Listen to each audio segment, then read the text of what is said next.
Welcome back tonight. You're not just going to hear about history, you're going to become it. Not as a knight, not as a princess. You're you, a desperately poor peasant, living in 1315 Europe, right in the middle of one of the worst famines in recorded human history. From this point on, you're not sitting comfortably anymore. You'll be living an actual day in the skin of someone who once existed. No firewood, no clothes that fit, and a breakfast of moldy barley porridge and rainwater. You'll hear the rain dripping through the thatched roof. You'll smell the wet rot, cold ashes, and boiled root soup. You'll wake up on damp straw, next to your wife, your child, and a chicken that's no longer there. There are no quests, no rewards, just survival. In the rawest, most literal sense, you thought the past was simple and peaceful? Good.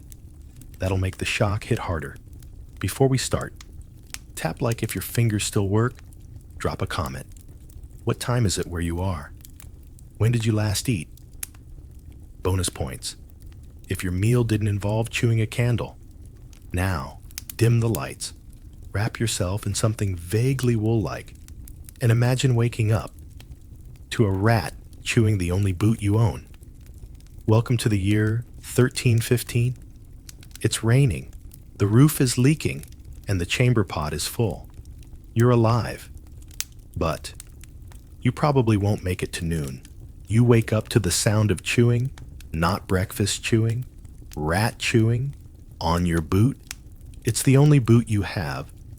It has one lace and half a sole, and still smells better than your breath. Congratulations. Another morning, you peel open your eyes like they've been sealed with centuries of regret. Your mattress? A damp pile of straw, now mostly mud and teeth marks. It smells like mildew and forgotten hope.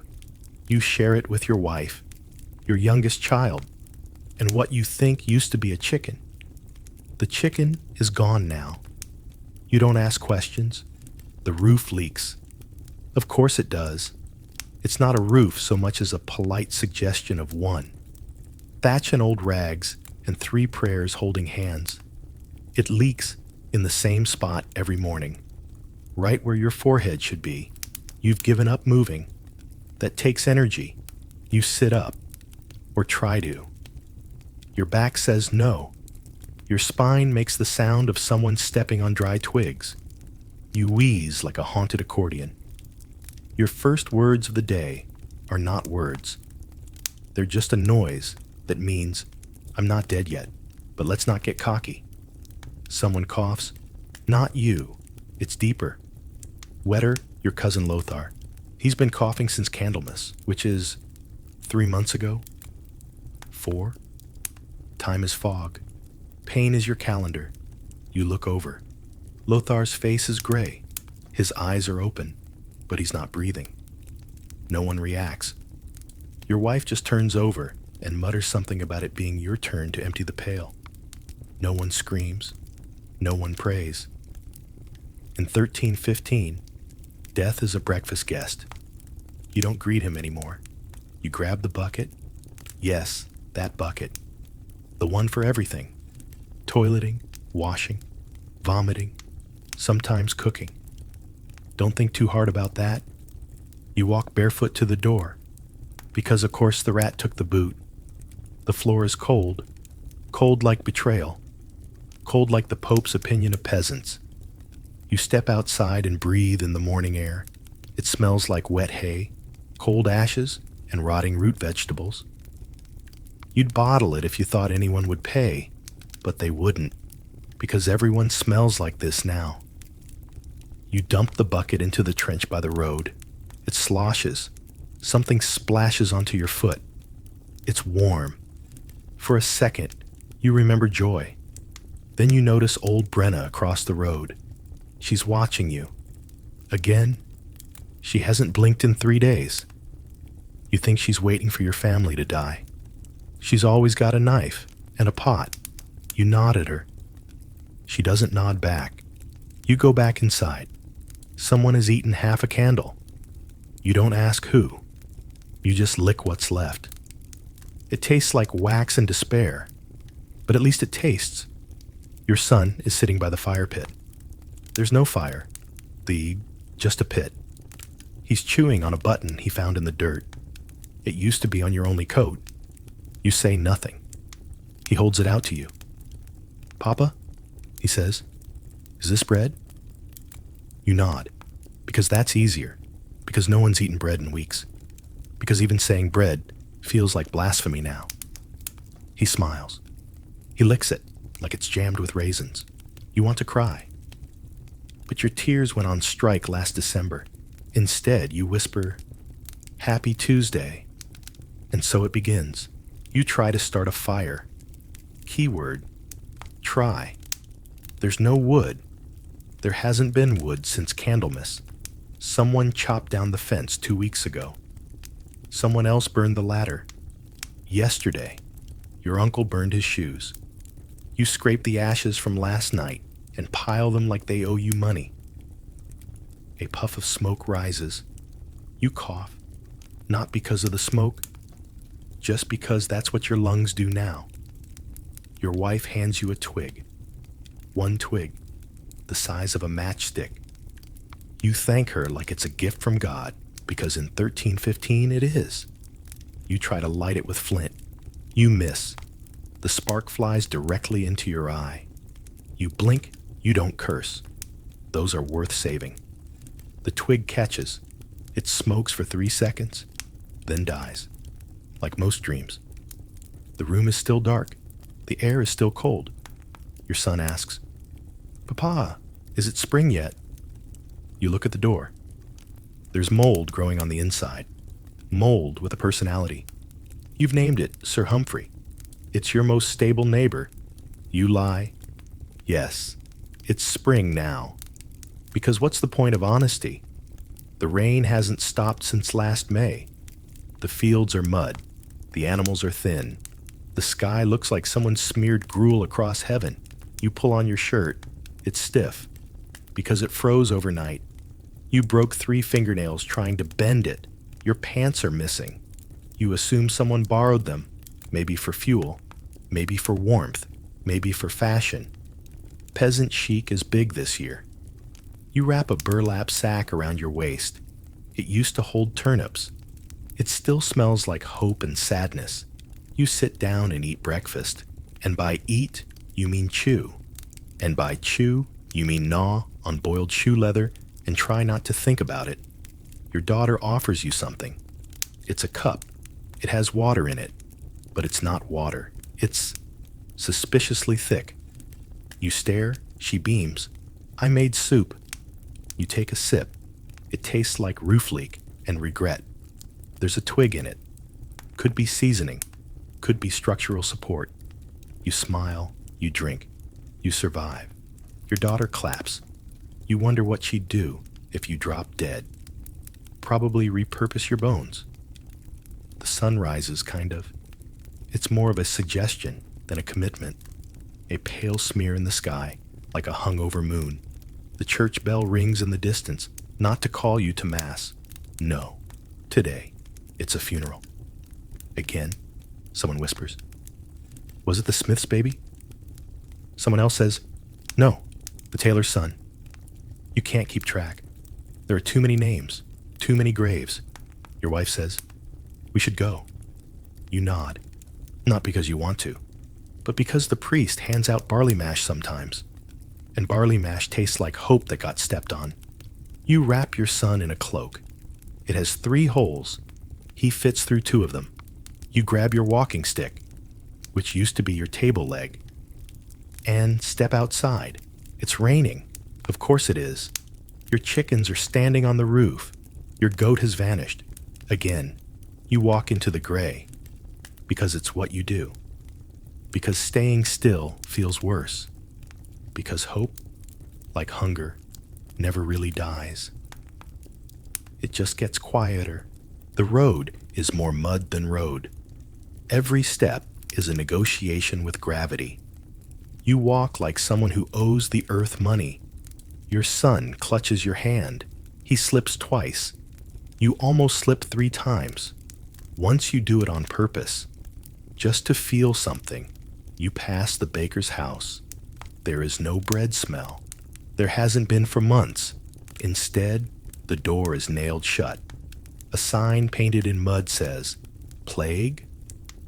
Question mark. Nobody's sure anymore. In the village square, a crowd has gathered. Not for joy. That doesn't happen anymore. They're staring at something. You edge forward. It's a wagon. Wooden. Old. Covered in a tarp that smells like mildew and melted fear. The priest is there. So is the reeve. So is a boy with a handcart full of lime. Someone pulls back the tarp. 6 bodies, stacked like firewood. 2 of them are children. One of them looks like Lothar, but you're not sure. You don't step forward. You don't speak. You just stand there and try to pretend your stomach isn't growling while you look at corpses. Because in 1315, even grief has rules. Rule 1, don't let it slow you down.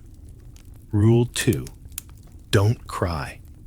Your body can't spare the salt. The priest mumbles a prayer.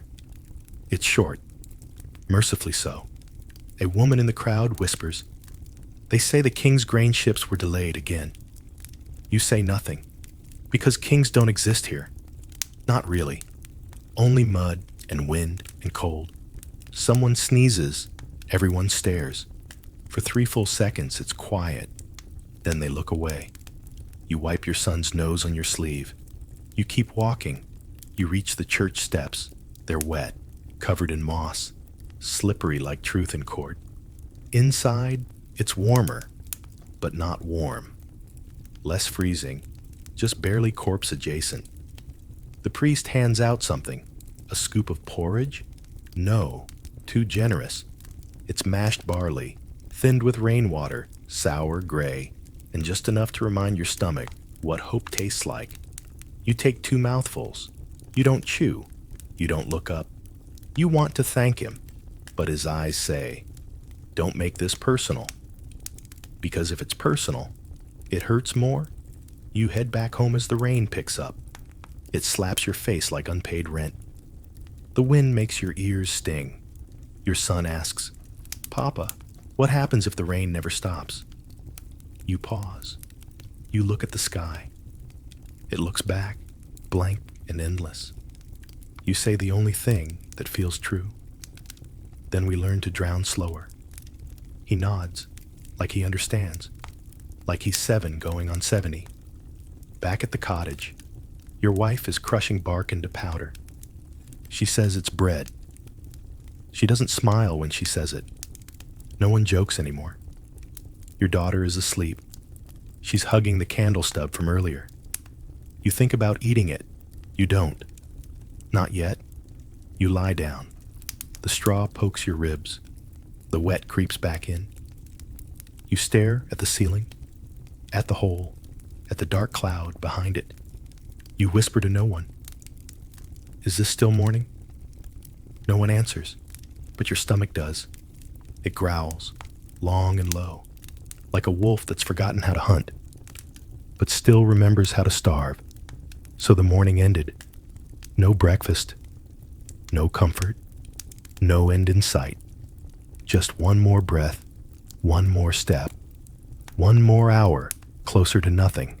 And tomorrow, you'll do it all again. Unless the mud swallows you first. The rain hasn't stopped.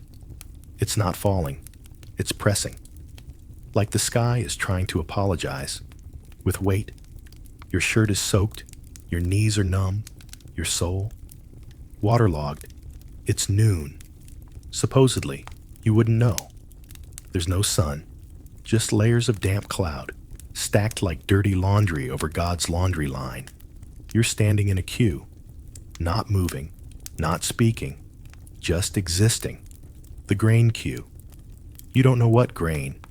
You don't know if there's grain. But rumor said there might be. So you walked 5 miles in the sludge, because might is stronger than hunger now. Your feet squish, not in mud. In regret, you look around. There are 40 people, maybe 50, half of them coughing, a few crying. One woman has a bag labeled flour, but she clutches it like a coffin. A boy behind you sneezes. Twice. You flinch. He sniffles and says, "Sorry." You want to hug him? You don't. Because physical affection spreads things, like lice, and hope, and disappointment. Ahead of you, a man collapses, right into the ditch. No one helps him up. You all just shuffle forward half a step, because kindness is expensive now, and no one has any left. Your wife sits nearby, under an old cart frame. She's knitting, with grass. You're not sure what it's supposed to be. Maybe socks. Maybe a message to God. Either way, it's something to do. Your son is chasing a chicken. Not your chicken. Nobody owns anything anymore. He trips, lands in a puddle. He laughs. The chicken escapes. You try not to cry. Again, the line moves, 3 steps forward. A man in a robe waves you closer. He has a clipboard. Not really. Just a plank with charcoal smears, but it looks official. Name? He asks. You give it. Household size? 5, you say. He pauses. Living? You blink. You hesitate. 4.5, you answer. He nods. No follow-up, no judgment, just wait there. He hands you a token. Wooden, splintered, damp. It says maybe. You clutch it like it's a diamond. You turn to your wife. We got in. She doesn't smile. She just exhales, then knits faster. You sit and wait and wait and wait. Your stomach makes a noise that scares a nearby toddler. You apologize to the toddler, to the sky, to no one in particular. You've been apologizing to the air since autumn. A priest walks by, preaching. God will provide, he says. He's fat. People look at him the way wolves look at bleeding deer. He hurries along. Someone throws a turnip core. It misses. Someone else throws a prayer. It also misses. Finally, a door creaks open. A voice calls out, "Next 10." You surge forward, but not too fast. You've seen what happens to those who run. They get tackled, not by guards, by the crowd, because running says, "I have something to run to," and no one likes a show-off. You enter the grain barn. It's disappointing. You expected sacks of food. Instead, you get a man with a ladle and a bin that smells like sadness. He scoops. He dumps it into a dirty cloth in your hands. It's gray, slimy, and moving a little. You say, "Thank you." He says nothing. You exit. Your wife inspects the blob. Her nose twitches. Then she folds the cloth and hugs it like a newborn. You've never loved her more. You all head home, silently, together. The rain keeps falling. Your token turns to mush in your pocket. You don't mind. You've already cashed it in for one more chance at survival. And in 1315, that's the best deal going. You're home again.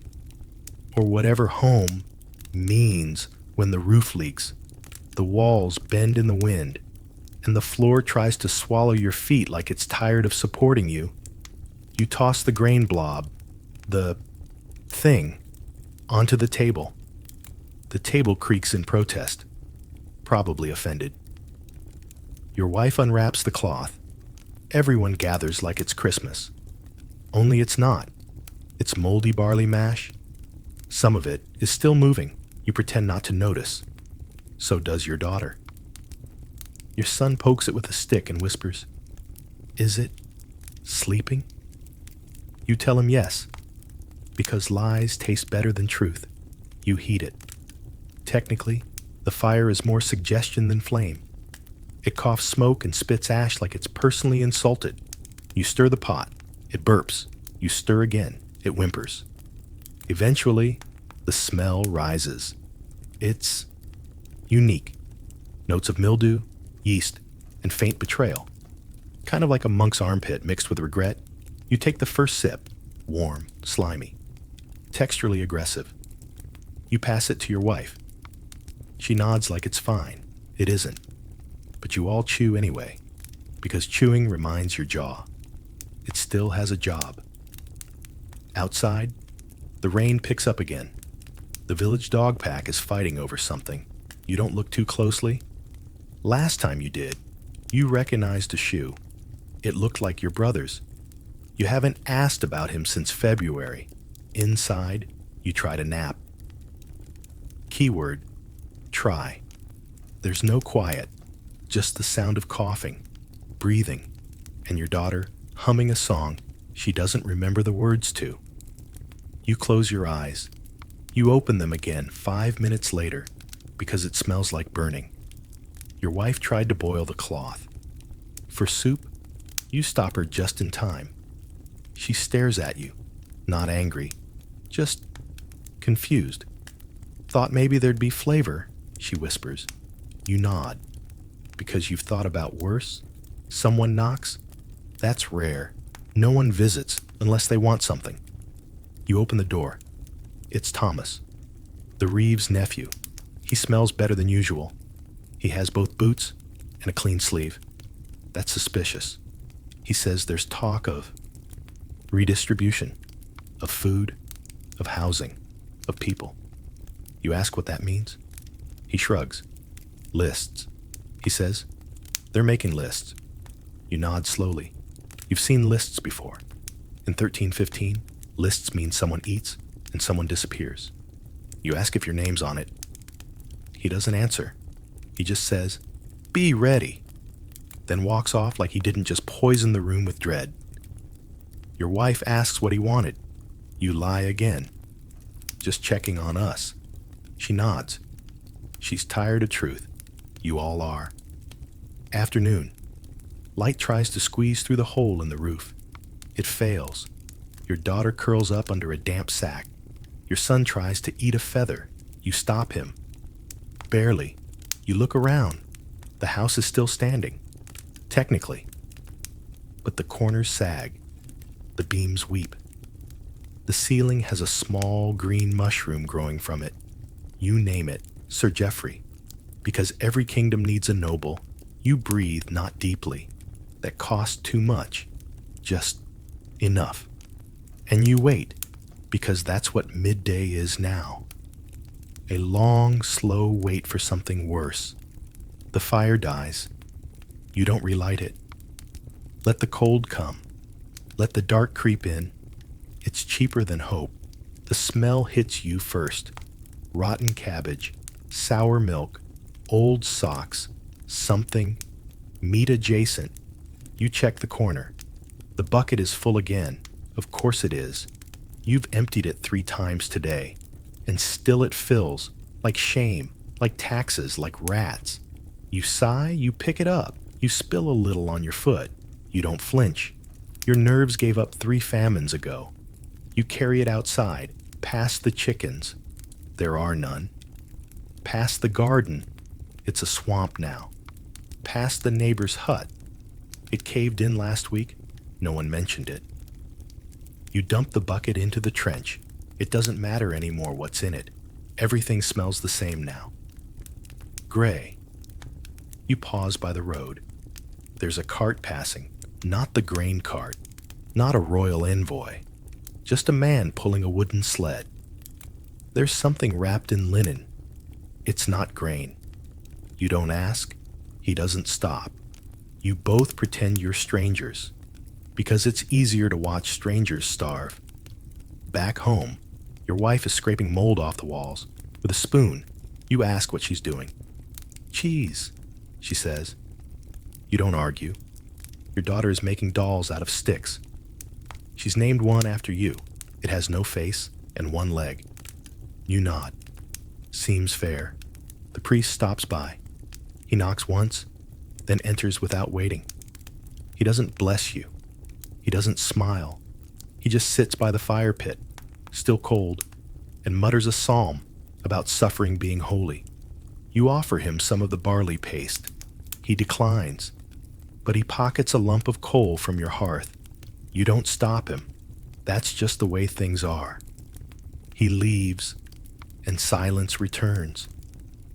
Not peaceful silence, heavy silence. The kind that settles on your shoulders and whispers, "You're next." Your son asks for a story. You think for a second, then you tell him about before.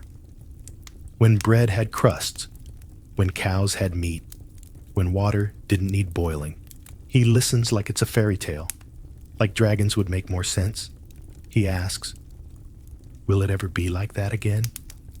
You say, "Of course," but your eyes say never.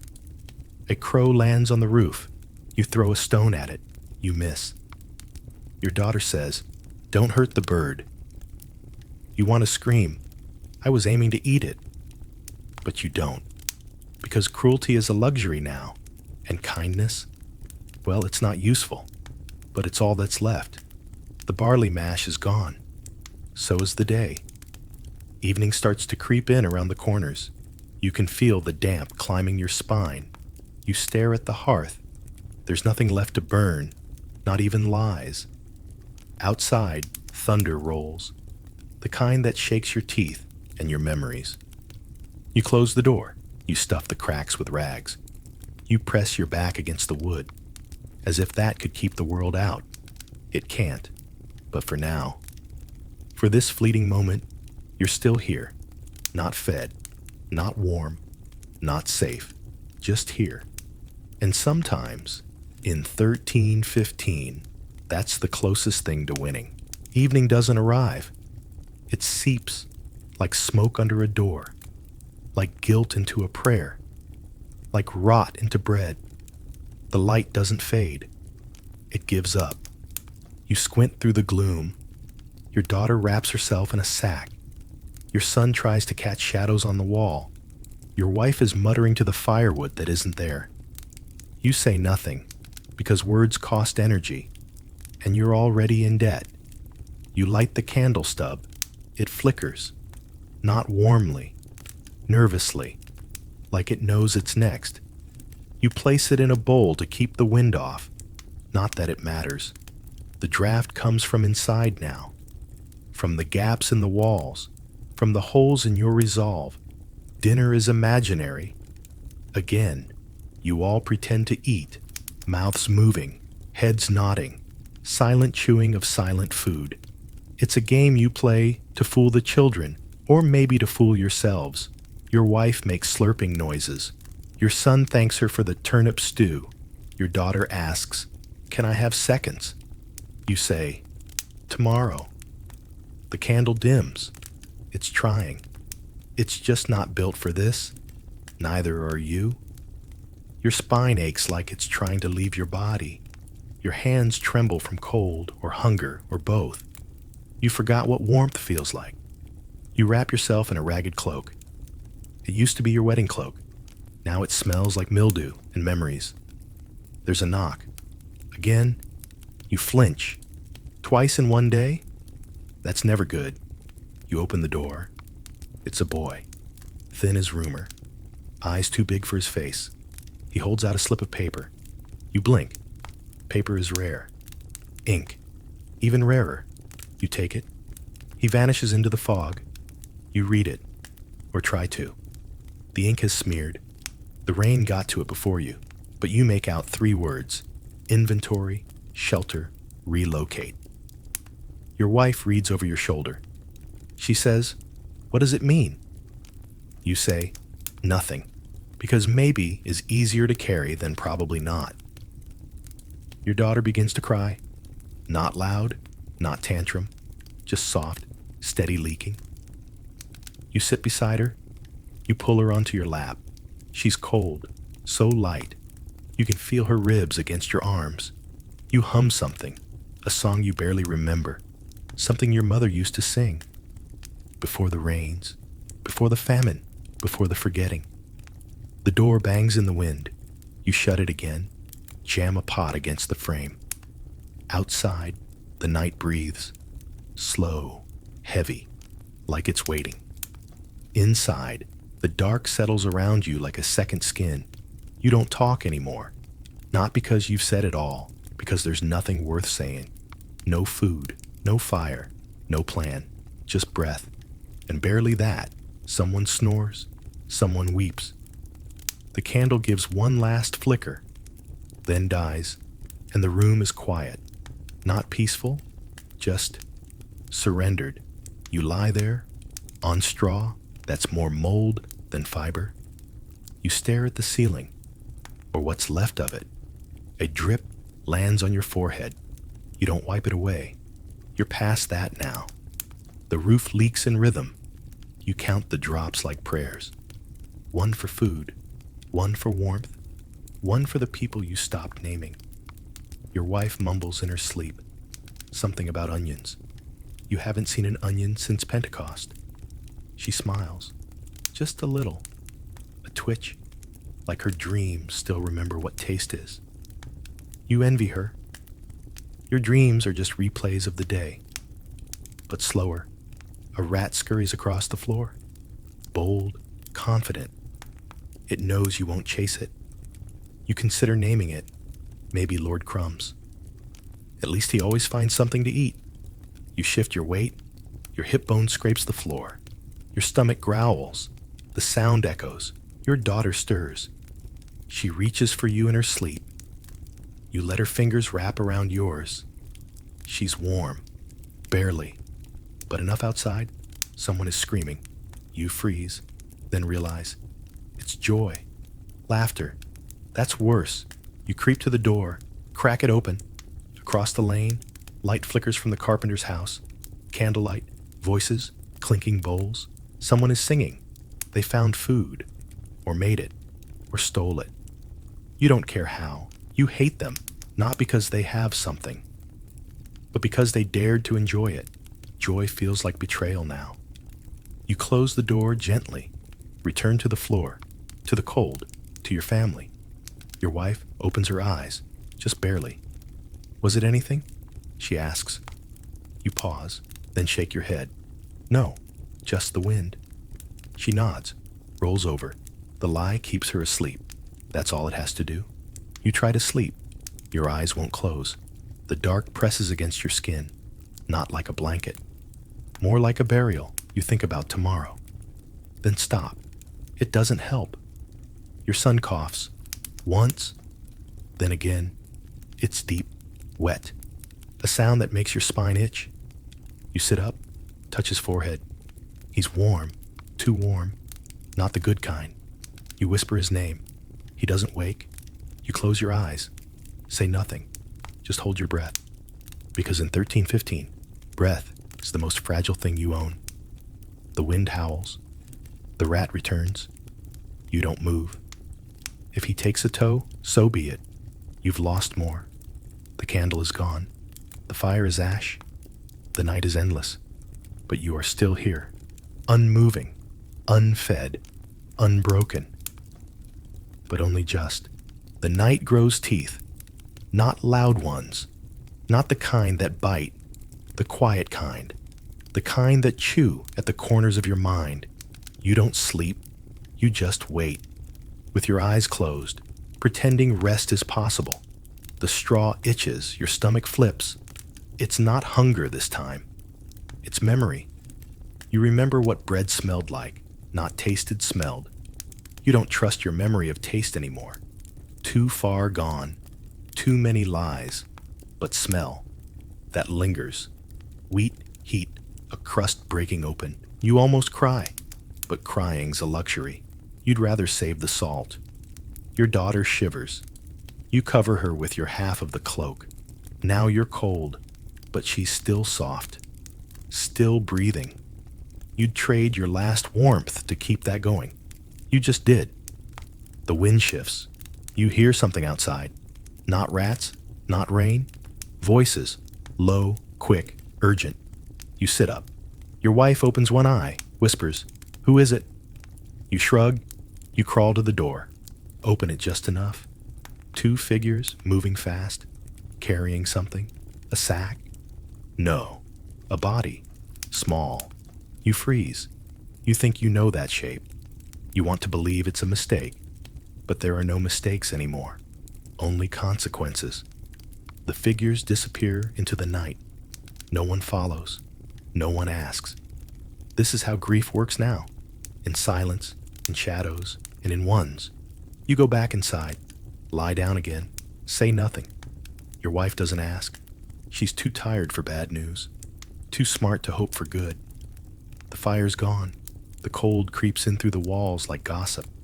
Sticky, slow, inevitable. You watch the corners of the room. Your eyes adjust. Shapes blur. Everything looks like it's waiting for something. Maybe it is. You think about your son's cough, the warmth of his forehead, the way his breathing stutters sometimes. You think, what if? Then you think, when? Then you stop thinking. Time blurs. The house is still, except your daughter's feet twitching in sleep, except the wind trying to slip between boards, except your own pulse, whispering, not yet, not yet, not yet. Someone outside cries, a child, maybe. Then silence. You don't even turn your head anymore. You know that sound. You've made it yourself. The despair isn't loud. It's deep, like water in a well that never echoes back. It doesn't scream. It settles. In your bones, in your breath, in your belief that tomorrow will look any different. But still, you stay. You stay because your daughter's hand is on your arm, because your wife is curled at your back, because your son, for now, still coughs, because the dark, no matter how heavy, hasn't won yet. Not tonight. The rooster doesn't crow. Because there is no rooster. You ate it last November. You don't wake up. You rise like mold on old cheese, like steam from yesterday's soup pot that never had soup in it, like something that doesn't want to exist, but forgot how to stop. Your legs hurt, not from injury, from carrying the same weight, yourself, through another day that didn't ask for you. You sit up. The blanket slides off. It was never really warm, just less cold than nothing. Your daughter's breath fogs in the air. You check to see if it's still happening. It is. For now, your wife is already up. She's outside, digging. You don't ask why. You already know. It's not a garden. It's not a grave. It's just earth. Something to move when everything else stands still. Your son is quieter than usual. No cough this morning. You tell yourself that's good. You tell yourself that like it's not a prayer with broken knees. He lies in the corner, eyes open, staring at the ceiling like it owes him something. Maybe it does. You check the food. The cloth from yesterday is still damp. The mash has fermented into something you could technically chew. You do. It burns. Sour. Alive. You swallow anyway. Outside, the road is louder than usual. You hear boots, voices, official ones. You open the door just enough. Soldiers, 4 of them. Their clothes don't fit. Patchwork armor. Blank expressions. They're not here for a fight. They're here for a list. A man follows behind with a scroll.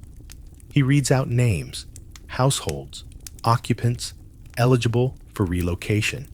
He says, you recognize one name, then another, then yours. They approach, knock once, twice. Your wife steps forward. She doesn't flinch. She asks, where? They say, west, a settlement. She nods. You want to ask, is there food? Shelter? Warmth? But you already know. You're told you have until nightfall. Pack what you want. You laugh, quietly.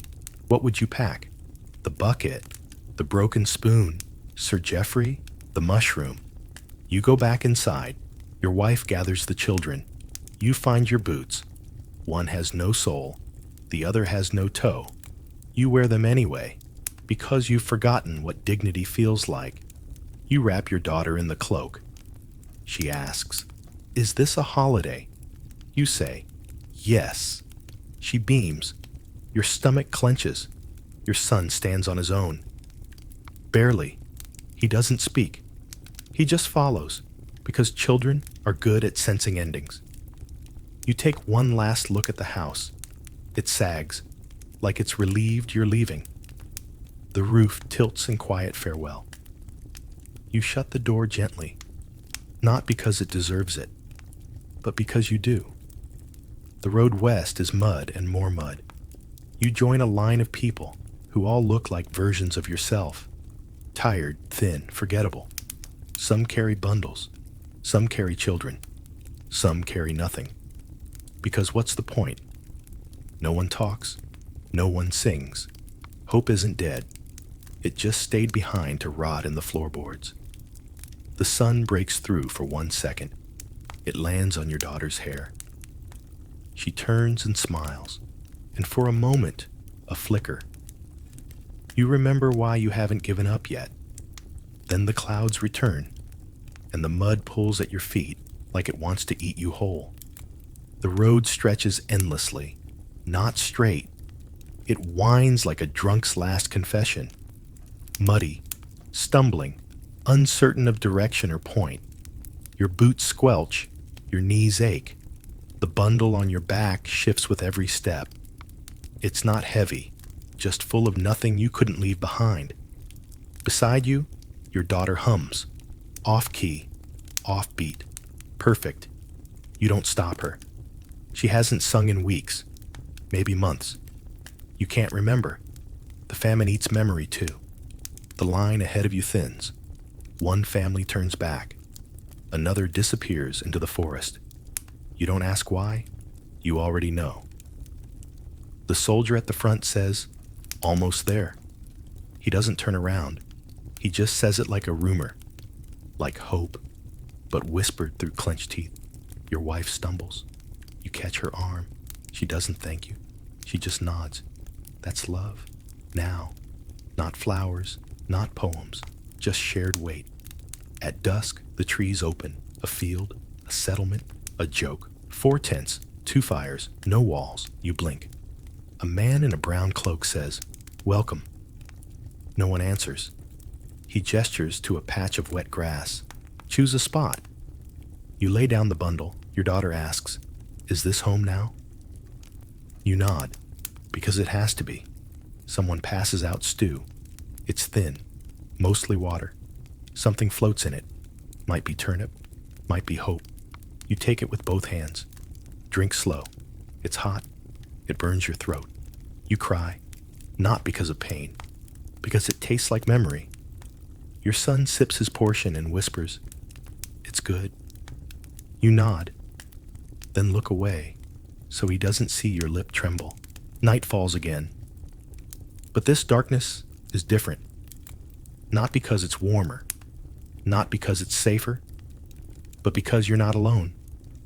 You're surrounded by others who walked the same road, others who bent but didn't break. You lie on the grass.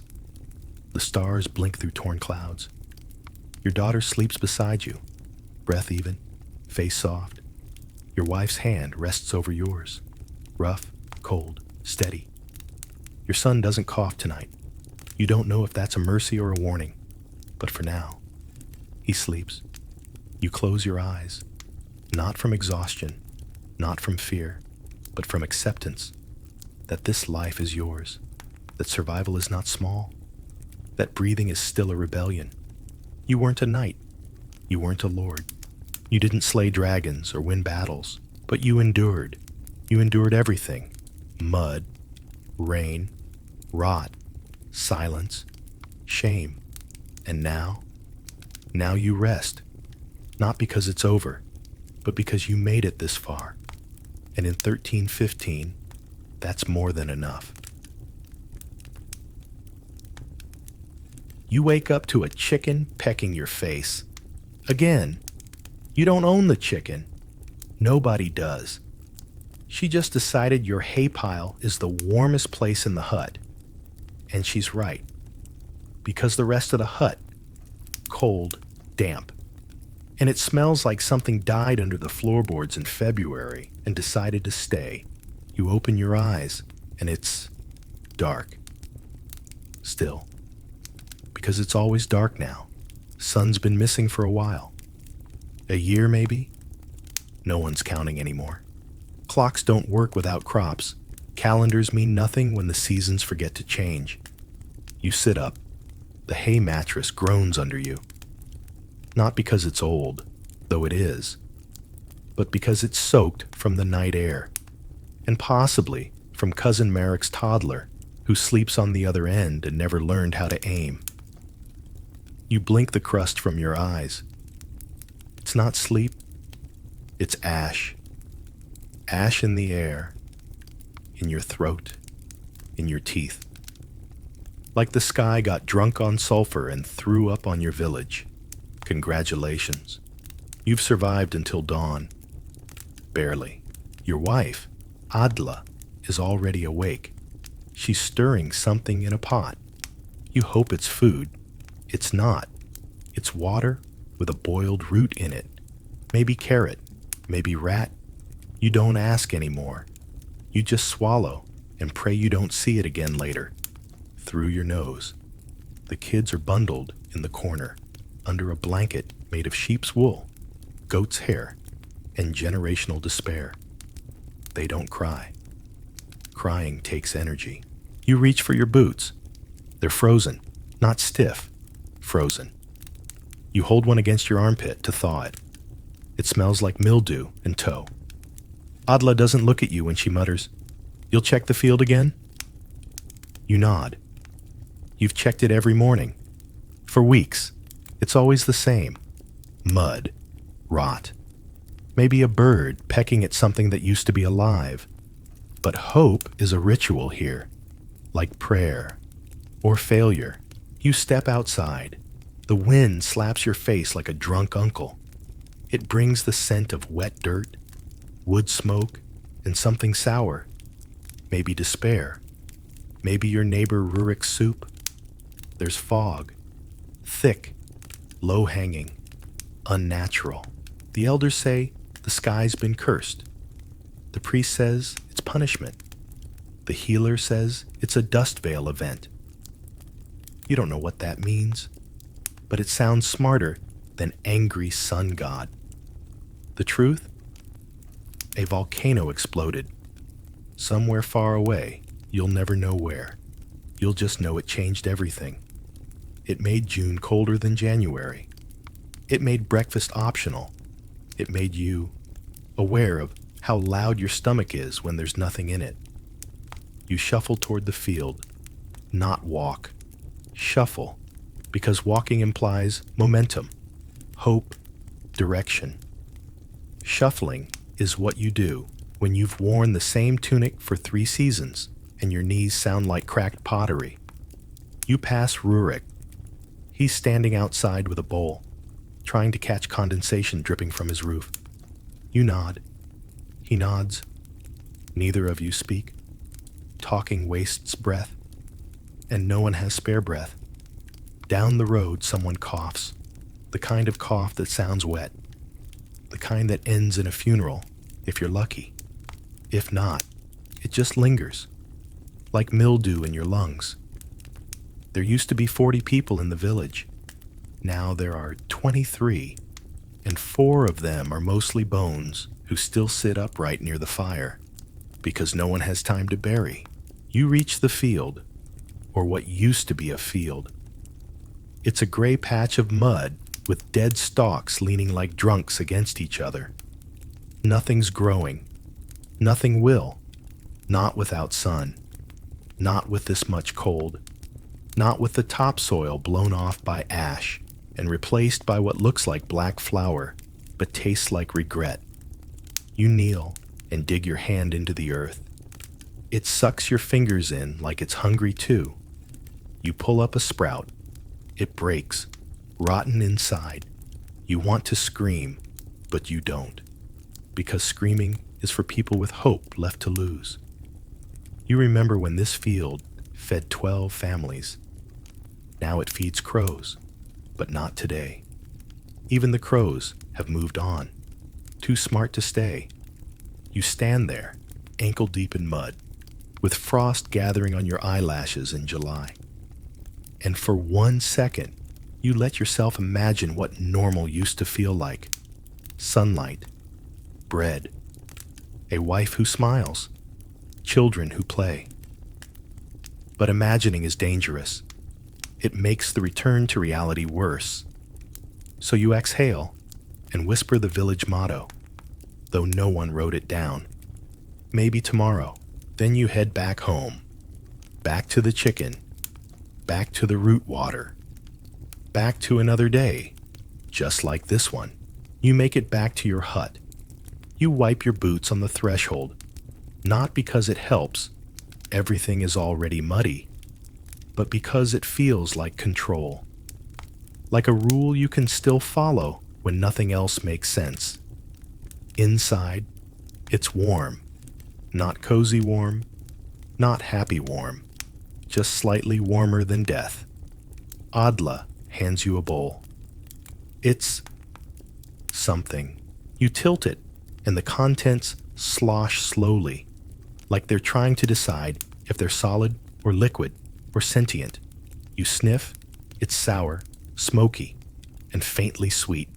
You ask, "What's in it?" She says, "Don't ask." You eat it anyway, because refusing food is for rich people and dead ones. And you're neither. Yet the texture is like mashed bark, but greasier. There's a chunk you bite into that crunches, but not in a good way. You swallow. It scratches on the way down. Your youngest, Freya, stares at you with her big, silent eyes. She doesn't ask for a bite. She knows better. You hand her the rest. She doesn't say thank you, but she holds the bowl like treasure. You sit down on the three-legged stool that's mostly duct tape and hope. It leans to the left, just like your back does, ever since the shoveling incident of 534. You stretch. Something pops, probably important. Adla is spinning wool. Again. Not because she wants to, but because it keeps her hands from shaking. "Cousin Sten came by," she says without looking up. You grunt. "He said the village next over lost all their goats, poisoned grass." You grunt again. Then she says, "He asked if we've thought about selling the baby goat." You freeze. You only have one goat left. And yes, it's technically a baby. And yes, she drinks more milk than she gives. But she's soft and warm. And your daughter named her Apple. And right now, Apple is the closest thing this family has to a blanket, a pet, and a therapist. You say, "We'll think about it," which is medieval code for "over my dead body." Outside, you hear someone shouting, "It's Old Leaf." You step out again. Because in a village of 23, any shouting is breaking news. Leaf is standing in front of his shed, holding a dead pigeon. He's smiling. Why? Because this is food, and not the maybe edible kind. This is meat, actual, chewable protein. He waves it above his head, like a trophy. People gather.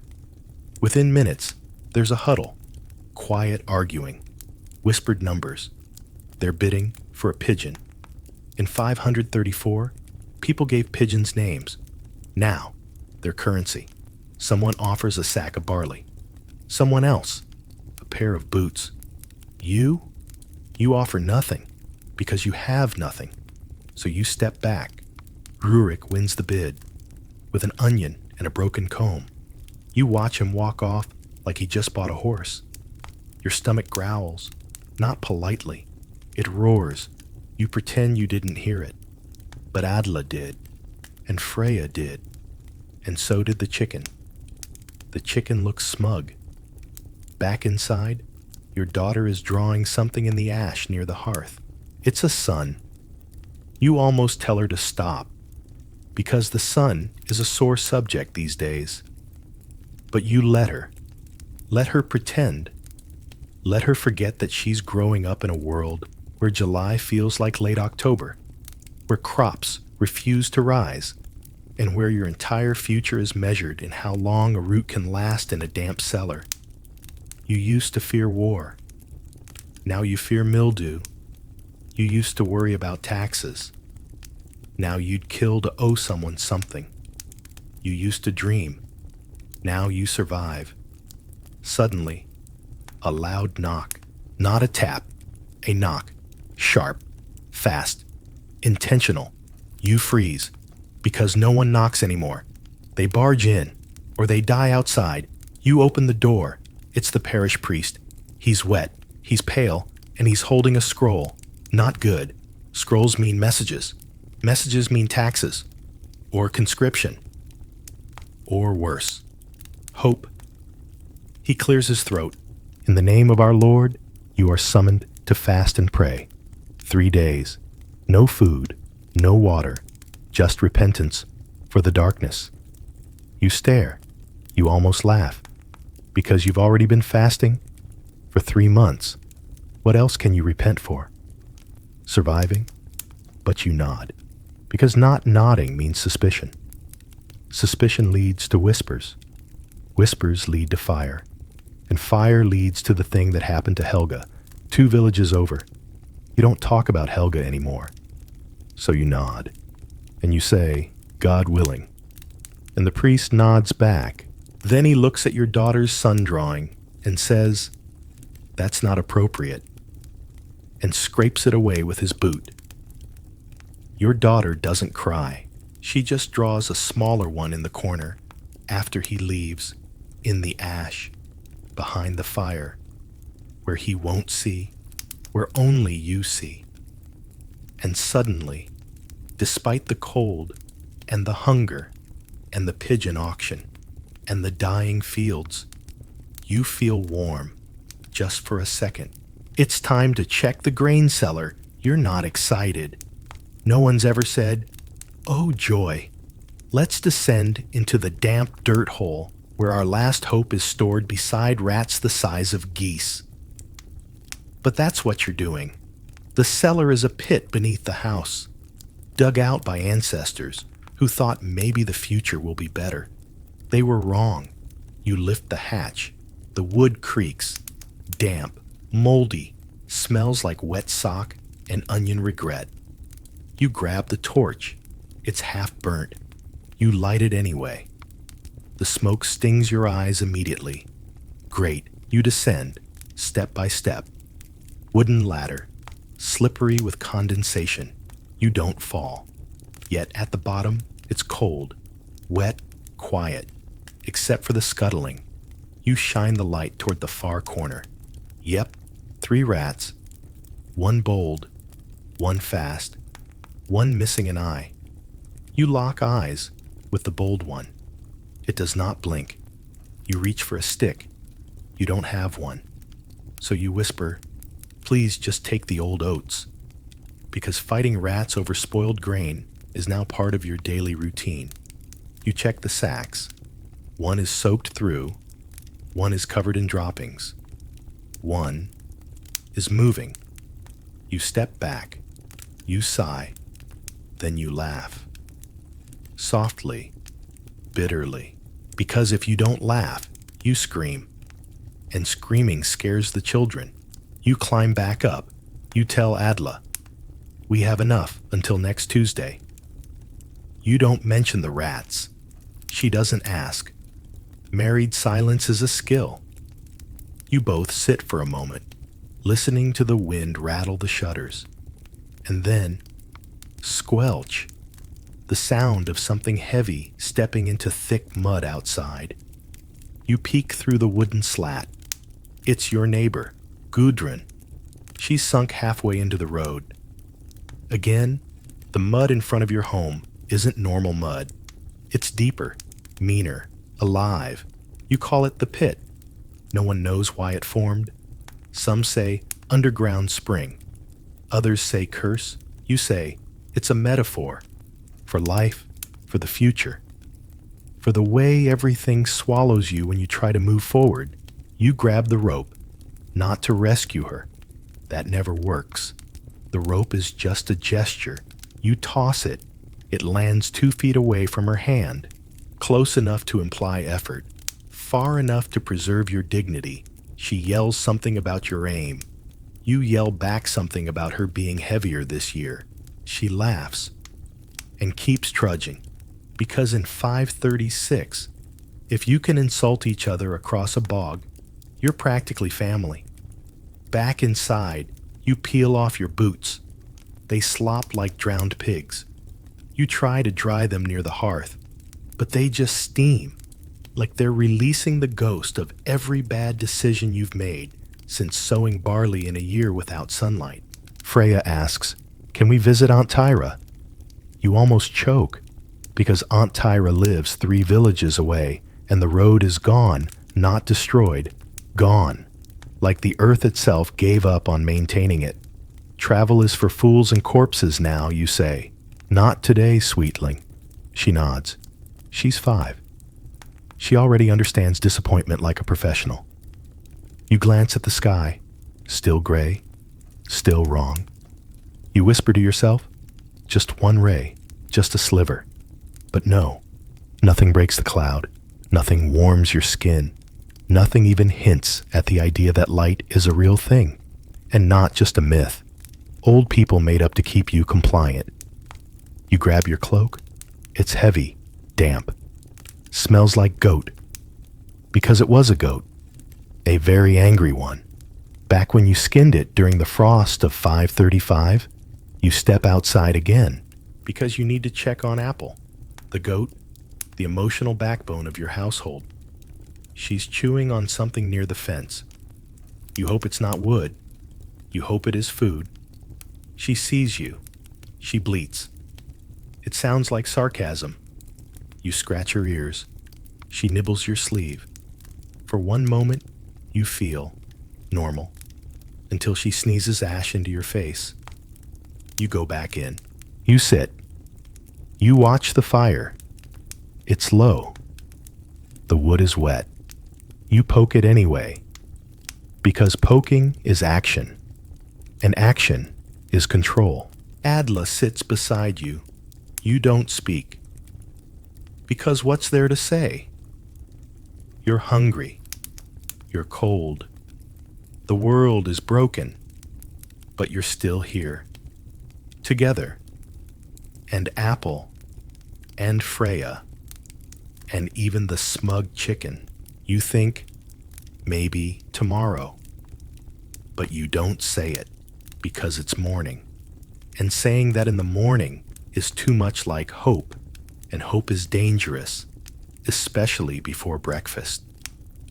If you can even call that thing you ate breakfast, it's just past midday.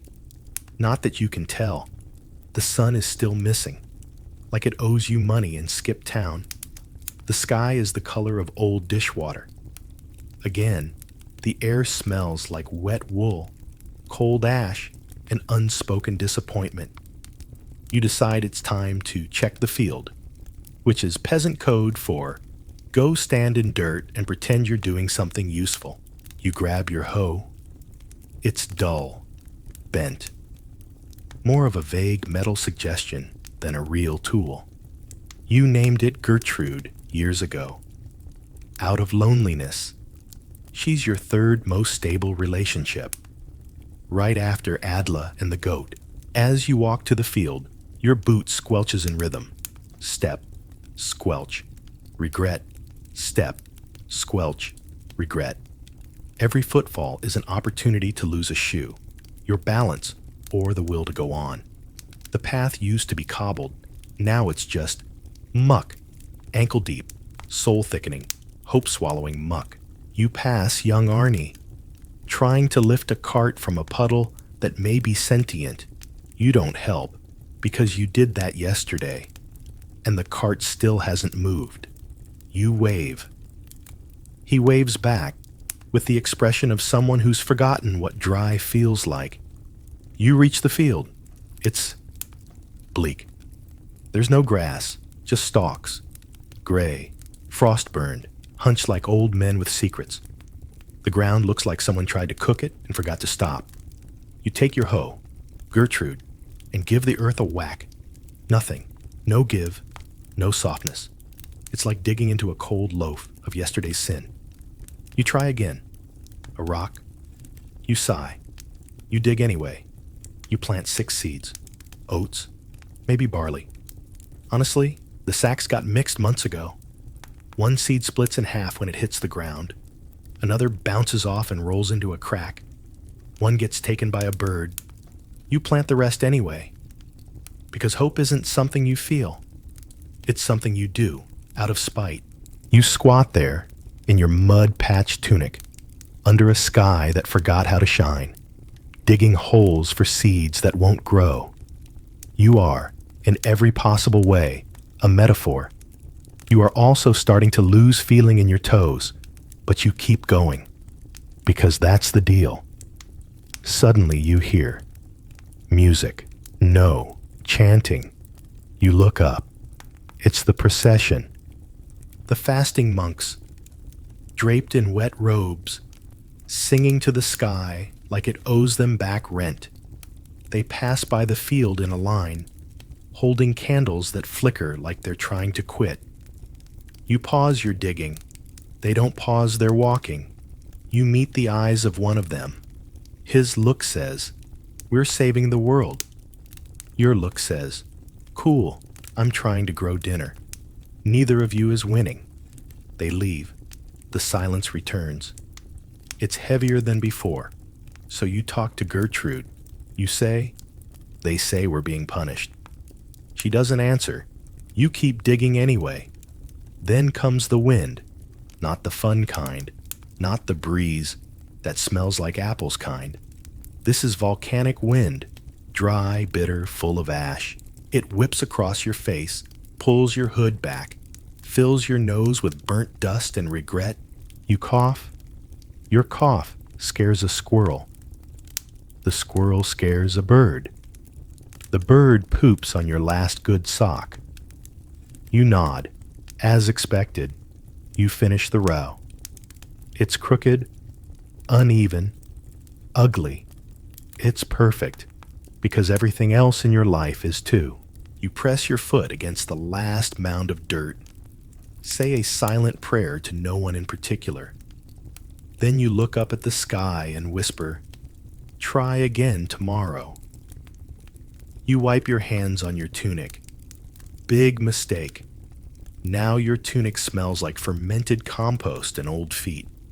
Not that it was pleasant before. But now it's aggressive. You shrug. You've smelled worse. Your uncle, for example. You miss him. He died last spring, fell into the pit. They never recovered the body. But sometimes, on cold nights, the mud gurgles in a way that sounds like his name. You walk back to the hut. Your back aches. Your knees click. Your soul whimpers softly into the void. Adla is outside, pounding flour, except it's not flour. It's dried moss, bark, and something green you're pretty sure used to be rope. You ask, "How's the bread?" She says, "Depends on how much you like chewing." You smile. You haven't smiled since Candle Month. It feels foreign, like a luxury, like a memory from a different body. But it happens, because you're still alive, and that's something. You're trying to fix the fence, not because it matters. There's nothing left to keep in or out, but because it gives your hands something to do, while your brain unravels quietly. The fence used to keep goats in. Now, it's just decoration. And by decoration, you mean splintered wood held together by twine, prayers, and probably mold. You tie a knot. It comes undone. You tie it again. It breaks. You throw the rope. It lands on your foot. You consider burning the fence, not for warmth, just for closure. Then you hear bells. Tiny, delicate, judgmental bells. Church bells. From Father Yorand. He's making his rounds. You sigh the sigh of someone who has nothing left to lose but still gets taxed. He approaches in full clerical fashion. Black robe, sandals that squeak, a walking stick carved with symbols no one understands but everyone fears. He smiles like a man who hasn't eaten turnip stew for the last 14 days.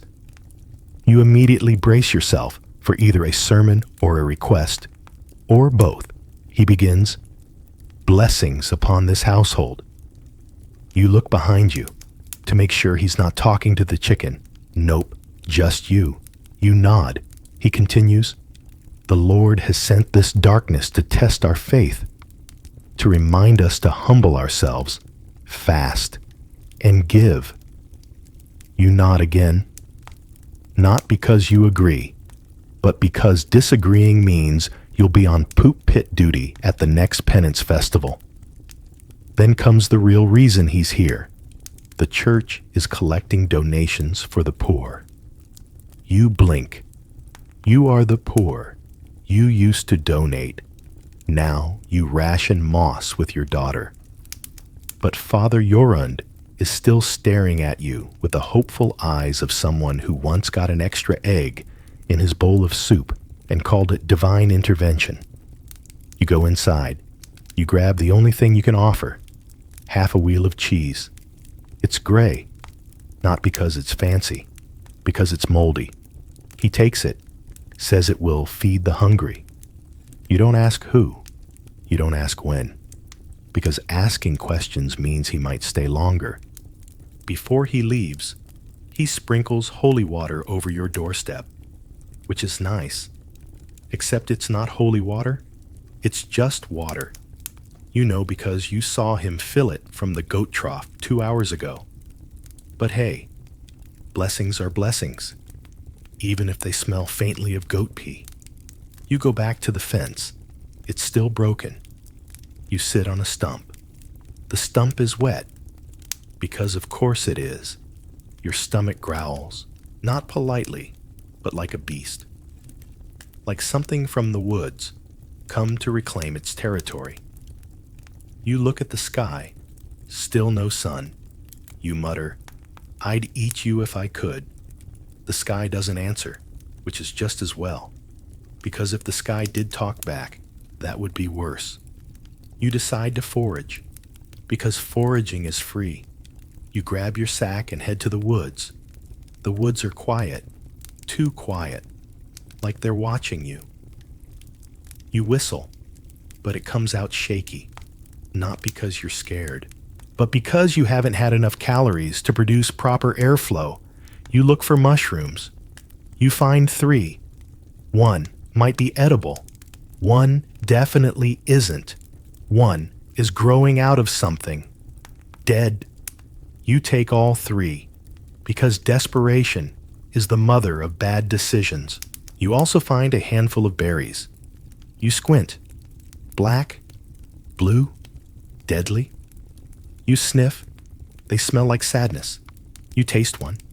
It tastes like battery acid and bad ideas. You keep them anyway, because maybe poison is still better than definitely starving. On the way back, you trip over a root. You fall, face first into mud. You lay there for a moment, letting the cold soak into your shirt, thinking, this is fine. Because honestly, it is. It's not the worst part of your day. Not even close. You get back. Adla is trying to boil water. The fire is small. The wood is wet. The pot is cracked. But the effort is there. You hand her the sack. She looks inside. She doesn't say anything, just nods. Because in 536, even the possibility of food is worth respecting. You all sit together. You, Adla, Freya, Apple, the goat, and the chicken, who refuses to leave. You eat what you found. A soup of maybe mushroom, a side of guilt berries, a prayer that your stomach won't punish you for it later. It's not good, but it's something, Freya says. Will the sun come back tomorrow? You say, maybe. Adla says, don't promise things. You say nothing, because what is hope, if not the most dangerous spice? You sit in silence. The kind of silence that's not peaceful, just tired. The kind of silence that says, we're still here, and that has to count for something. The smell hits you before the knock. It's not the usual village stink, goat breath, unwashed boots, or Aunt Svala's infamous turnip stew. No, this is sharper, sour, a little sweet, a little wrong. You know that smell. You've smelled it too many times this year. It's decay. Then comes the knock. Slow, heavy. The kind of knock that doesn't ask permission. It announces consequences. You open the door. It's Thorlak, tall, pale, eyes sunken like he's seen the devil. Or worse, another tax collector. He's wrapped in furs but shaking. His beard is frozen. His boots are bare. You don't ask why. You just step aside, because in 536, when someone shows up at your door, you let them in. If they're alive, they need help. If they're not, you really let them in. Before they start knocking again, he doesn't speak at first. He just sits. You give him water. He drinks like a man trying to forget what he's seen. You finally say, "What happened?" His voice is gravel soaked in grief. "It took the whole household." You blink. "Who?" "My wife, my boys, even the baby." "How?" "The cold, the dark, the hunger. Pick one." He doesn't cry.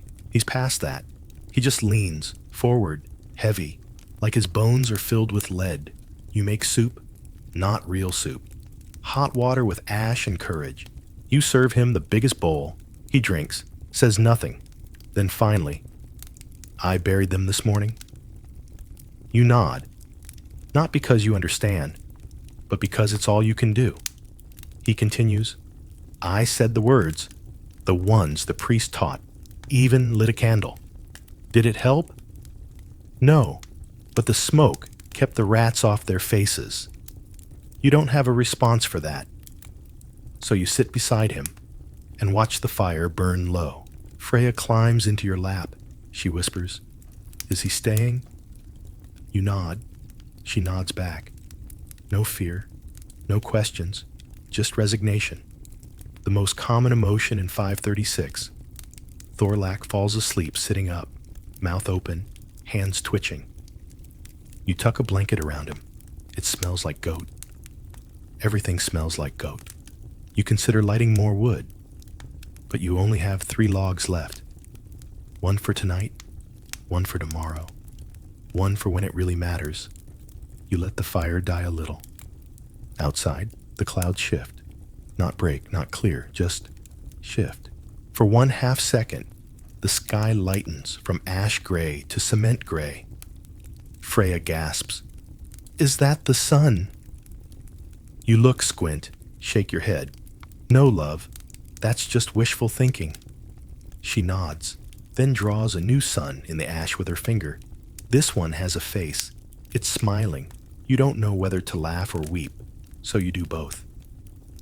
Quietly, Adla says, "If Thorlak stays, we need more food." You nod, because of course you do. Then she says, "We could trade the cloak." You pause, your goat fur cloak. The one that saved your life during the frostbite storm of 535. You love that cloak. It is, arguably, your most successful relationship. But love doesn't feed people. You nod again. You bundle the cloak. You kiss it goodbye. You whisper, "Thank you for your service." Then you walk to the trade hut. The trade hut is manned by Henrik the Unbothered. He's never smiled. No one's sure if he can. You offer the cloak. He inspects it like it insulted his mother, then grunts. He gives you 2 salted fish, half a cabbage, and a chunk of something you pray is cheese. You say, "That's it?" He says, "Take it or eat your cloak." You take it, because even a questionable cheese brick beats hypothermia. Back home, you make dinner. The cabbage boils, the fish stews, the cheese melts and reforms as something new and suspicious. You feed everyone, even the chicken, even Thorlak, especially Thorlak, because he's still breathing. And in this year, that's reason enough. After dinner, you go outside. You sit on the stump again. It's still wet, but now it's familiar. You look up. The stars aren't there. They haven't been for weeks, but you imagine them. Dots of light, tiny beacons, impossible, distant, but real, maybe. And you whisper to the sky, "We're still here." And for now, that's enough. It's dinner time, which in 536 means you stare into a pot and pretend something inside it might love you. It doesn't. It never has. You stir slowly. The soup is more sound than substance. It gurgles, not a happy gurgle, more like the death rattle of a dream. Inside the pot, 2 carrots, 4 turnip skins, a slice of questionable cheese, 1 suspicious mushroom, and exactly 7 regrets. You call it root stew. Adla calls it boiled disappointment. Freya calls it Tuesday. The fire is small. The pot is cracked. The ladle is a wooden spoon with ambition. You serve the bowls. Carefully, you scrape from the bottom, where the flavor lives, aka the part slightly burnt. Freya gets the least, because she's the smallest. Thorlak gets the most, because he's still grieving. You get what's left, because that's how leadership works. The family eats in silence. Each chew is slow, meditative, painful. The cheese didn't melt properly. It's now a chewy blob that clings to your molars like emotional trauma. Freya chews once, then swallows whole. Adla dips her bread in the broth. It disintegrates on contact. She still eats it because standards are a pre-famine concept. Thorlak stares at his bowl, not eating, just looking. You say, "It's warm." He nods. "So was my wife." You don't answer, because some grief doesn't want company. After dinner, it's time for chores? Yes, chores. Because despair doesn't excuse mildew. You scrape the pot. You save the burnt bits in a cloth. Adla will use it tomorrow, as stock, which is medieval for boiled ash water, with a hint of yesterday's sorrow. Freya gathers kindling. She returns with 4 twigs and a look of triumph. You pretend it's enough, because crushing a child's spirit is frowned upon. Even now, you milk Apple the goat. She's moody. She headbutts you once. You take it as affection, or revenge for the cloak. You still haven't told her. You don't plan to. The chicken lays an egg. Miracle. You hold it up like a holy relic. Thorlak stares at it like it's salvation. You give it to Freya. She smiles. The room gets 3% warmer. Then comes the knocking. Again. Only this time, it's not slow and sad. It's fast. Sharp, urgent, you freeze. Because no one knocks like that unless someone's died. Something's burning. Or the priest wants another cheese wheel. You open the door. It's Rurik, panting, covered in sweat. Eyes wide like he's seen a ghost. Or worse.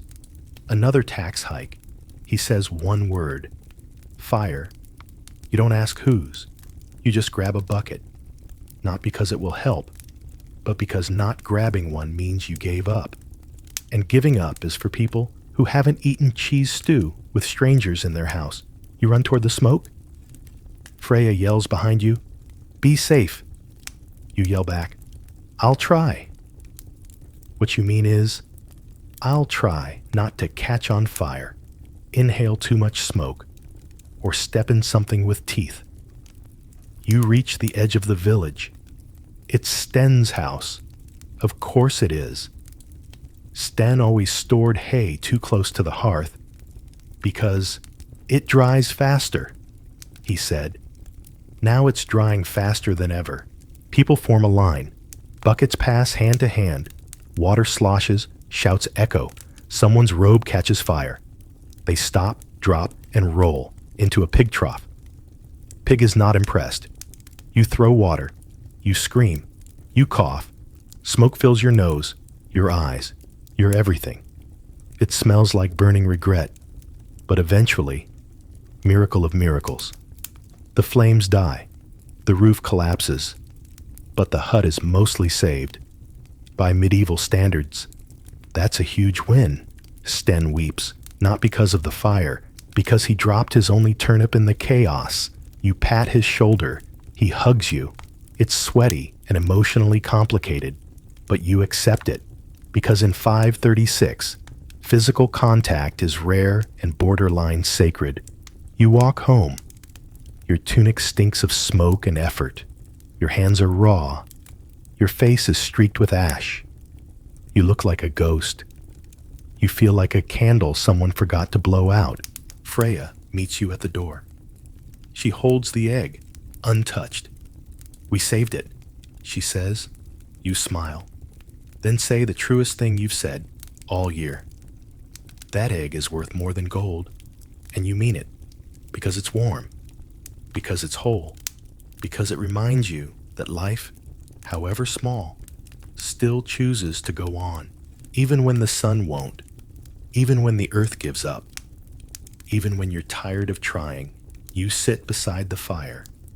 You close your eyes. And for once, you let yourself imagine light. The fire is low, lower than it should be, lower than it's safe to be. But wood is wood, and you're fresh out. Unless you count the chicken coop, your daughter's toy, or your neighbor's fence. You've thought about all three. Adla wraps herself in the blanket. Freya curls up beside her. Apple the goat flops down like a hairy old rug. The chicken perches on your knee like you're the world's least dignified throne. Thorlak snores. Loud, sudden, tragic. You poke the fire. The embers flare like they want to live. You whisper, "Me too." Outside, the wind howls. Not metaphorically. Literally, like it's angry you're still alive. You stuff rags in the cracks in the wall. They do nothing. You do it anyway, because doing something keeps the panic away. The shadows grow longer, but the darkness isn't empty. It's watching. You feel it, not with your eyes, but your spine. Your neck prickles. Your gut tightens. You glance at the window. It's just black glass, but your brain swears it saw something move. You say to Adla, "Did you hear that?" She doesn't answer. She's asleep or pretending. You're not sure which is worse. You check the door. It's barred. You check the shutters. They creak. You mutter, "Stay shut." They ignore you because they're wood. And this is 536. Suddenly, a thump, not loud, but heavy, above you. On the roof, you freeze. Everyone freezes. Even the chicken stops breathing. Then, another thump, a slow dragging sound. Scrape, creak, shuffle, like something big, or worse, many somethings. You grab your pitchfork. It's dull, short, decorative almost, but it's all you've got. You whisper to Adla, "Wake Freya." She nods. No words, because this is fear that doesn't talk. You step outside, into the cold, into the dark, into the unknown, because someone has to. And apparently, you're the adult here. Lucky you. You circle the hut. It's quiet. Too quiet. You hate that phrase. It's always true. And always followed by a screech. You flinch. Something bolts from the roof. A flash of fur. A flutter of wings. You don't scream. You just say, "Oh." Then sigh. Ravens. Big ones. Fat from scraps and fearless from famine. They stare at you, unblinking, like they're waiting for your funeral. You wave your arms. They don't move. You throw a rock. They scatter, but not far. Just to the fence. Still watching. Still hungry. You stare back. Not today. You mutter. Then add louder. I'm not compost yet. They blink. Fly off. For now, you go back inside. You're shaking. From cold. From nerves. From the adrenaline wearing off like a cheap tunic. Adla asks, "What was it?" You say, "Birds." She nods, then says, "This time." You sit down. Thorlak hasn't moved. Freya is back asleep. You're jealous. You wish your nightmares came after sleep. You add the last twig to the fire. It pops weakly. You say to the flame, "Do your best." It doesn't answer, but it burns. For now, you close your eyes, try to drift, but the silence presses in. The dark is too loud, too heavy, so you open them again and stare into the coals. They glow, they fade, they remind you of everything you've lost and everything you're still clinging to by splinters and threads and stubbornness. You hear something again. Not outside, inside. A creak, a click. You tense, then realize it's the cupboard, shifting in the cold, or maybe the ghost of a better year. You don't check. You just whisper, "Tomorrow, maybe," and lean back into the dark. It's the dead of night now. The hour where time forgets how to move, where the fire barely glows, where every creak sounds like judgment, where your breath fogs in the air inside the house, because outside isn't just cold, it's a dare. You lie down, on your hay pile, which is damp, again, still, forever. There's a lump under your back, might be a rock, might be your last spine disc given up.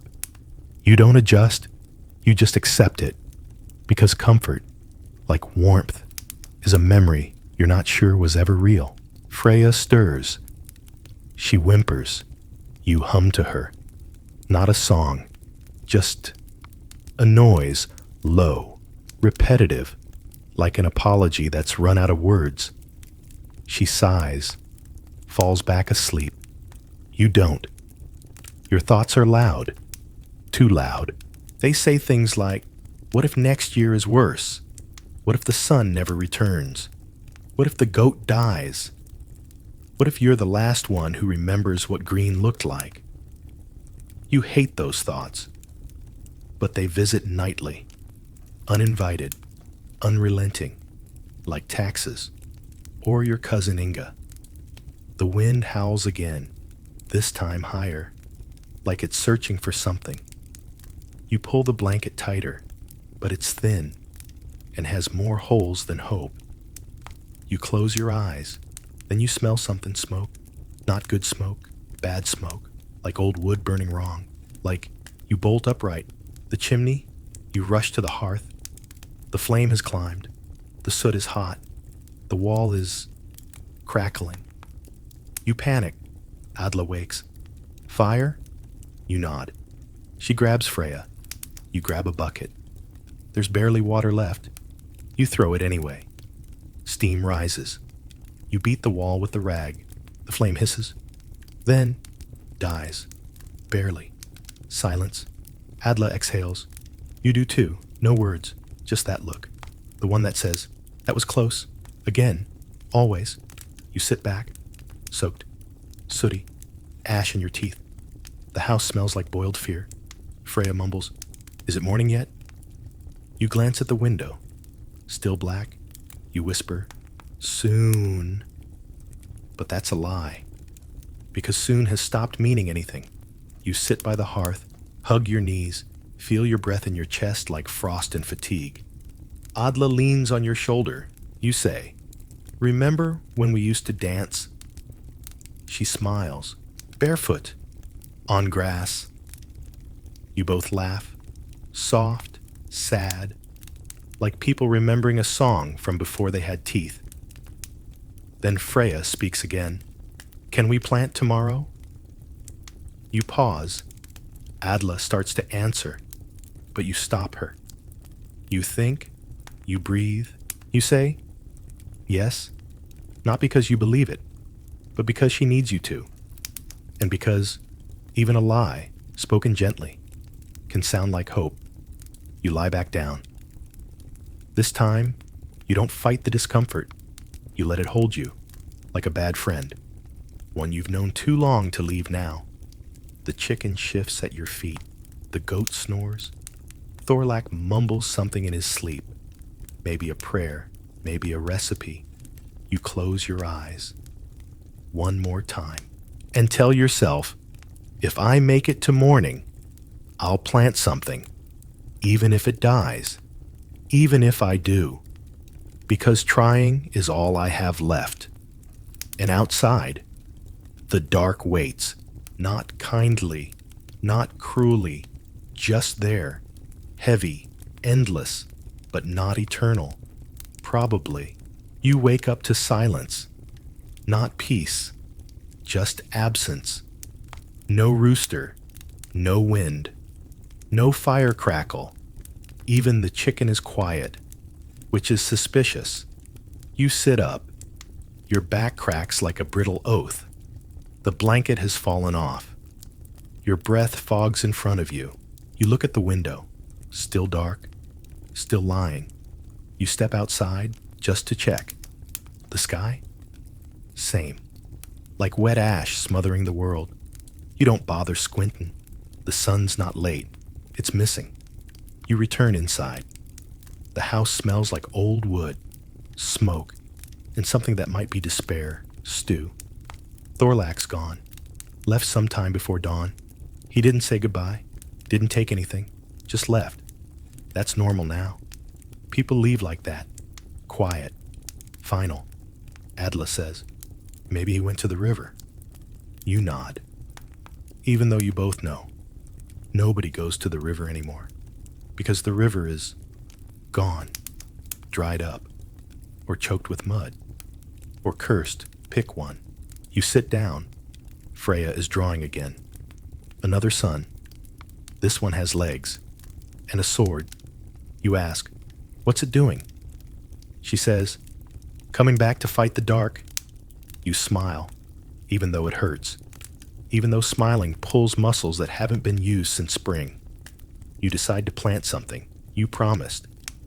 And in 536, promises are currency. You head to the field. The mud greets you like an old frenemy. You kneel, Dig. The soil is harder than yesterday. Colder. Angrier. You press the seeds into it anyway. With hands that shake. With hope that hurts. You whisper, grow.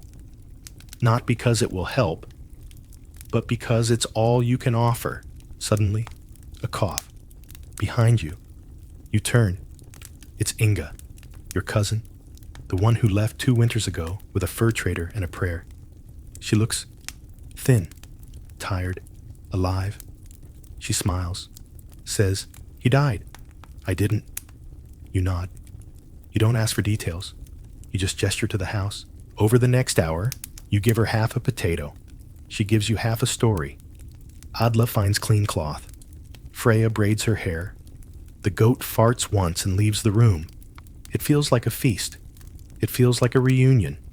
It feels like life. That evening, you sit together by the fire.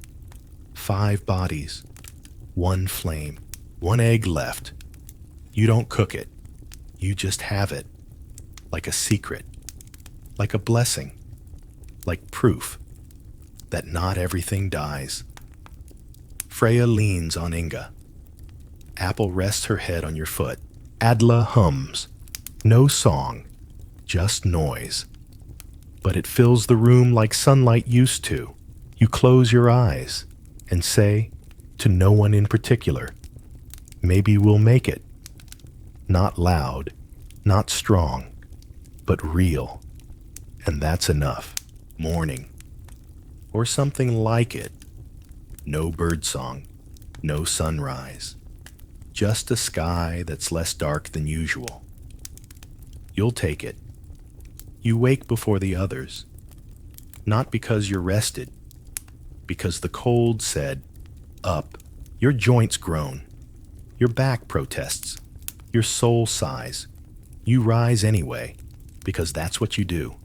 You rise even when nothing else does. You step outside. The air bites, but it doesn't maul. That's progress. You walk to the field, because now it's a ritual, a stubborn little rebellion, a prayer in dirt. You check the ground. No sprouts. Of course not. But something's changed. The frost is thinner, the soil softer. You don't say anything. You just kneel and press your hand to the earth. It's almost warm, not quite, but enough to make you wonder, what if? Back home, Inga's awake. She's making tea, not real tea, boiled pine needles and melted snow. But it smells good, and smell is memory. And memory is a kind of feast. Adla mends your tunic. Freya hums to the chicken. The goat is chewing on the broom again. It's all so normal, which feels dangerous, like smiling during a funeral, but you let it be. Because this quiet, this peace, isn't fake. It's fragile, but it's real. The priest visits. Yes, that priest, he says, the darkness is ending. We believe it was punishment, but mercy is coming. You nod. Not because you agree, but because today you don't want to argue with a man who carries a stick and thinks candles fix famine. He hands you bread. Actual bread. You almost cry. You don't. Because dignity. And salt burns. That night, the fire burns brighter. The stew is thicker. The silence is soft. Freya shows you a new drawing. It's a tree, with leaves, green ones, she says, for next year. You say nothing, but inside, something aches. Not from pain, from remembering that you once had dreams, and maybe, just maybe, you could again. You lie down. Same hay, same blanket. But tonight, the cold stays outside, and for the first time in forever, you sleep. No nightmares, no frostbite, no rats, just a dream of light, of grass, of a sun that rises and stays. Because here's the truth. You weren't the knight. You weren't the king. You weren't the poet. You didn't write history. You survived it. And maybe, just maybe, that's enough.